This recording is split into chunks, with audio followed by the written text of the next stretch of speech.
Assalamualaikum warahmatullahi wabarakatuh. Salam sejahtera, salam Malaysia Madani. Terima kasih kepada rakan-rakan media yang dapat meluangkan masa pada petang ini di Ibu Pejabat Polis Daerah Putrajaya. Bersama-sama saya ialah Datuk Suraya, Setiausaha Politik, Menteri Undang-Undang, dan juga Datuk Ismail, Timbalan Ketua Pengarah JECOM, pemimpin masyarakat dan seluruh rakan-rakan media. Pada hari ini jam 2.43 petang tadi, saya telah membuat satu laporan polis bagi menyiasat gerakan yang didakwa sedang diusahakan dengan bersungguh-sungguh oleh beberapa orang ahli Parlimen Pembangkang untuk menjatuhkan Kerajaan Malaysia Madani, pimpinan Yang Amat Berhormat Perdana Menteri Datuk Seri Anwar Ibrahim.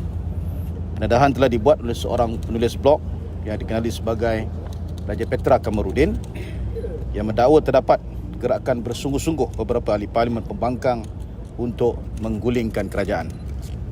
Gerakan yang dipanggil sebagai langkah Dubai ini jelas adalah satu tindakan tidak bertanggungjawab yang bukan saja mengganggu-gugat sistem demokrasi berparlimen, malah sia-sia kerana akta anti lompat parti yang telah pun diluluskan menghalang sebarang usaha menukar Perdana Menteri dan juga kerajaan di pertengahan pentadbiran.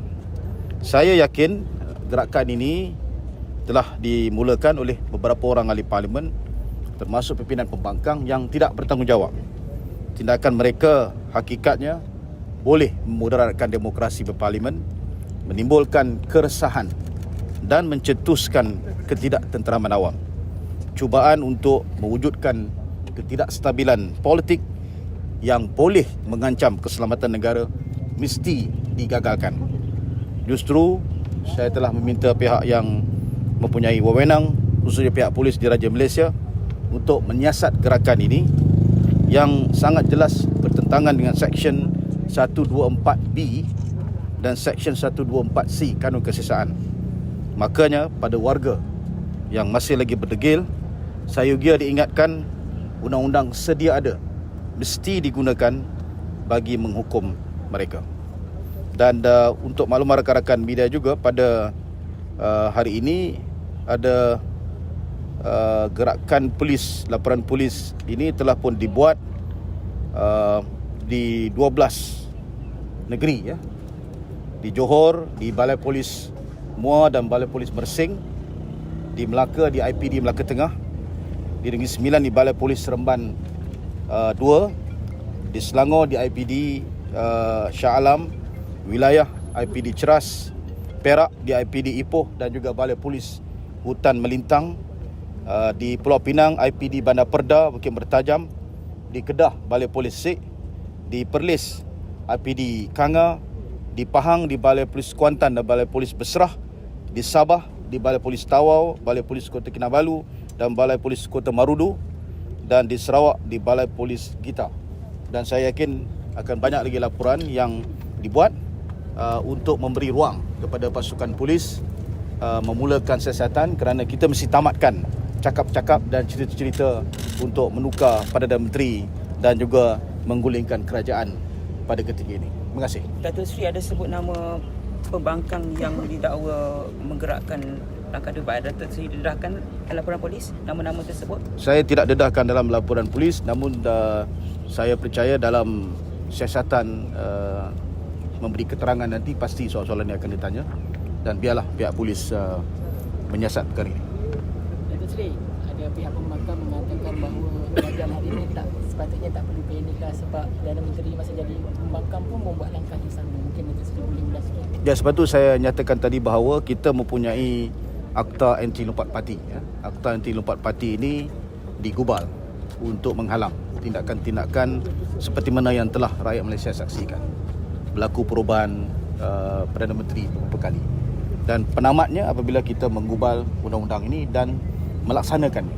Dan sebab itulah dalam keadaan sekarang ini, tindakan-tindakan seperti itu tidak boleh sewenang-wenangnya berlaku. Dan kita tahu kalau betul ada ketidakpuasan begitu, maka sewajarnya dibawa di parlimen, dan tak perlu untuk dibuatkan satu cerita meresahkan masyarakat dan juga rakyat, kerana kesannya itu adalah kepada khususnya kepada ekonomi negara kita. Para pelabur yang ingin membuat pelaburan dan sebagainya, bila dengar cakap-cakap seperti ini, tentunya akan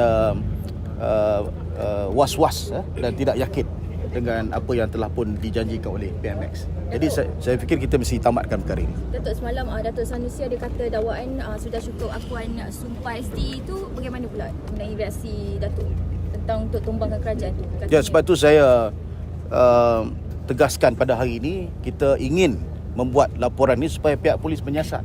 Sesiapa pun nampaknya sekarang ni free hand, boleh bagi kenyataan tanpa ada sebarang rojokan kepada undang-undang, ya. Jangan lupa waktu Perdana Menteri hari pertama di Parlimen pada 19 Disember yang tahun 2022, perkara pertama yang dilakukan oleh beliau ialah membuat usul undi percaya di dalam Parlimen. Itu cara yang sewajarnya dan sepatutnya mengikut Perlembagaan Persekutuan. Jadi apabila Perdana Menteri tampil membuat undi percaya dan lulus, mendapat sokongan, dan sekarang ni lebih daripada 2/3, mana datangnya 120 SD dan sebagainya. Jadi perkara-perkara seperti ini adalah angan-angan mak jenit yang kalau sekadar itu hiburan tak apa, kan? Mungkin Sanusi anggap dia macam karaoke setiap malam. Tetapi ini bukan hiburan. Ini perkara yang serius dan ia tentunya mesti ditamatkan untuk memastikan negara kita dapat diurus dan diyakinkan sebagai sebuah negara yang maju dan ingin sama-sama mengurus, membantu membangunkan ekonomi. Datuk Seri, ada pihak yang mendakwa dengan laporan ini seolah-olah kerajaan tergugat. Komen Datuk Seri. Saya serahkan kepada mereka yang mendapat perspektif ataupun ingin membina perspektif itu. Tetapi bagi pihak kerajaan, tentunya kita ingin menamatkan perkara ini. Sebab kalau tidak nanti dianggap kerajaan tidak buat apa-apa. Ada cakap-cakap sebegini, nampak kita panik, tidak ada tindakan dan sebagainya. Saya ingin nyatakan kepada mereka yang tidak bertanggungjawab di luar sana, Malaysia ini ada undang-undang, Malaysia ini ada peraturan, Malaysia ini ada perlembagaan. Dan kita telah lalui episod ini pelbagai, banyak kali lalui episod ini. Kita telah berikan penamatnya dengan undang-undang Akta Anti-Lompat Parti. Dan dengan adanya undang-undang seperti Seksyen 124 ini, memberikan ruang pada pihak berkuasa untuk menghukum dan menyiasat mereka-mereka yang bertanggungjawab untuk dibawa ke muka pengadilan. Jadi saya minta juga pihak polis untuk segera siasat, dan mudah-mudahan mereka yang menjadi culprit ini, yang suka melihat kesalahan ini berlaku, dapat kita hukum di bawah undang-undang Malaysia ini. Datuk Seri, sejauh mana Datuk Seri yakin bahawa langkah Dubai ini sebenarnya ada? Kerana kita melihat sebelum ini ada langkah London, tapi juga tidak ditunaikan ataupun dilakukan. Setakat ini, sejauh mana Datuk Seri yakin kesahihan langkah Dubai ini sebenarnya wujud? Sebab itu saya ambil pendirian hari ini untuk membuat laporan supaya siasatan boleh dilakukan. Sebab selama ni kita berdiam. Seperti tahun lepas lah, hujung 2023 kan, kita tengok betul ke ni, kan? Ini macam acah-acah ya sebagainya. Tapi bila nampaknya menguasai social media dan persepsi rakyat, saya fikir perlu ditamatkan. Tindakan perlu diambil. Jadi satu laporan harus dilakukan. Untuk apa laporan dilakukan? Supaya pihak berkuasa boleh memulakan tugas. Jadi saya harap selepas ini, dengan puluhan report yang dibuat, ini tentunya satu perkara yang menjadi keprihatinan, dan saya yakin pihak polis akan mengambil tindakan yang tegas. Baik. Report negeri lain akan menyusulkan Datuk? Tadi saya sebut tadi, di semua balai. Hari ini pada tarikh yang sama, pada waktu yang sama, serentak. Ya, serentak. Datuk Seri, boleh ulas sikit pasal semalam Presiden UMNO tergesa-gesa ke Sabah, ada kaitan ke dengan langkah Dubai ke apa? Itu saya tiada maklumat. Saya tiada maklumat. Datuk Suraya tak tahu. Saya tiada maklumat. Datuk Suraya serta politik Datuk Seri Azalina. Kata-kata tadi Datuk Seri Zaid. Okey, terima kasih. Alright. Terima kasih.